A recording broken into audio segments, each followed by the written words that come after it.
Assalamualaikum warahmatullahi wabarakatuh. Perkenalkan, nama saya Raffiandri Normansyah dari kelas TK 4503. NIM saya 1103213118. Pada kesempatan kali ini, saya akan menjelaskan tugas 1 literasi data. Oke, langsung saja saya masuk ke slide PowerPoint-nya. Tugas 1 literasi data.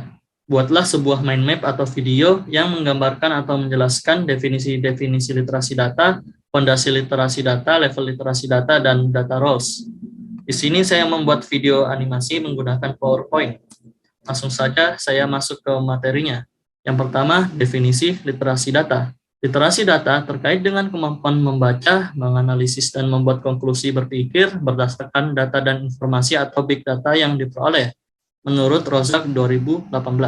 Dan yang kedua, kemampuan untuk membaca, menulis, dan mengomunikasikan data sesuai konteks, mencakup pemahaman tentang sumber dan pembuatan data, metode dan teknik analitik yang diterapkan, dan kemampuan untuk menjelaskan penggunaan data dan nilai yang dihasilkannya, menurut Gartner tahun 2018. Yang kedua, fondasi literasi data. Fondasi literasi data terbagi atas 4, understand, engage, analyze, dan reason. Pengertian dari understand yaitu apa yang ditunjukkan oleh data, wawasan apa yang bisa didapatkan dari data, dan apa dampaknya terhadap proses bisnis. Pengertian dari engage yaitu mengetahui bagaimana data disusun, memahami tipe data, dan mengetahui asal data dan siapa penggunanya. Pengertian dari analis mampu menggunakan metode statistika dan analitik untuk menciptakan wawasan yang berharga. Pengertian dari reason yaitu berkomunikasi dengan data. Yang ketiga, level literasi data. Level literasi data terbagi atas 5. Yang pertama konversasional, yang kedua literasi, yang ketiga kompetensi, yang keempat fluensi, dan yang kelima multilingual. Definisi dari konversasional yaitu paham bagaimana data bekerja tetapi tidak mampu menjelaskannya kepada orang lain.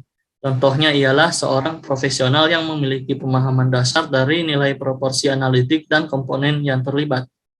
Yang kedua, definisi dari literasi ialah memiliki kemampuan untuk menyampaikan, menulis, dan berinteraksi dengan data dan program analitik beserta situasi yang membutuhkan penggunaan data. Contohnya ialah seorang profesional yang dapat menjelaskan semua aspek dari penggunaan analitik, mencakup masalah industri, proses bisnis, atau kebijakan yang terpengaruh, pemanfaatan sumber data, dan metode analitik yang diaplikasikan. Definisi dari kompetensi ialah memiliki kompetensi dalam mendesain, mengembangkan, dan mengaplikasikan data dan program analitik. Contoh, seseorang manajer yang berpengalaman dalam berhadapan dengan data dan program analitik dan telah mampu mendesain dan menyelesaikan proyek analitik dari konsep hingga mendapatkan hasil. Definisi dari fluensi ialah memiliki kemahiran dalam 3 elemen bahasa informasi lintas, domain bisnis dalam tingkatan industri. Contohnya ialah seseorang yang dapat memahami hasil interpretasi data dari beberapa sudut pandang. Dan yang terakhir, definisi dari multilingual yaitu memiliki kemahiran lintas 3 elemen dalam bahasa informasi, lintas domain bisnis, industri, dan ekosistem.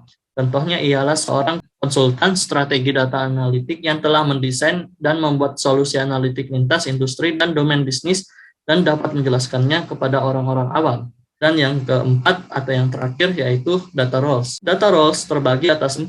Yang pertama ada data believer, yang kedua ada data user, yang ketiga ada data scientist, dan yang keempat atau yang terakhir ada data leader.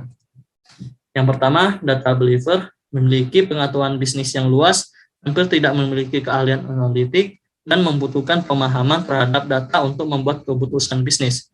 Yang kedua, data user bekerja dengan data dalam keseharian pekerjaannya, perlu memahami dan berinteraksi dengan data, dan memiliki kemampuan dasar analitik. Dan yang ketiga, data scientist memiliki kemampuan analitik yang kuat, mampu menggunakan metodologi statistik, dan umumnya memiliki keterbatasan dalam kemampuan berkomunikasi. Dan yang keempat atau yang terakhir, data leader. Pemain terdepan dari literasi data di dalam organisasi, memiliki pemahaman yang baik terkaitan dengan data, memahami metodologi analitik, memahami perspektif bisnis, mampu berkomunikasi, berdiskusi, dan berargumentasi dengan data. Di sini saya termasuk di data scientist. Oke, referensi mungkin itu saja yang bisa saya sampaikan pada tugas 1 literasi data ini. Kurang dan lebihnya mohon dimaafkan. Wassalamualaikum warahmatullahi wabarakatuh.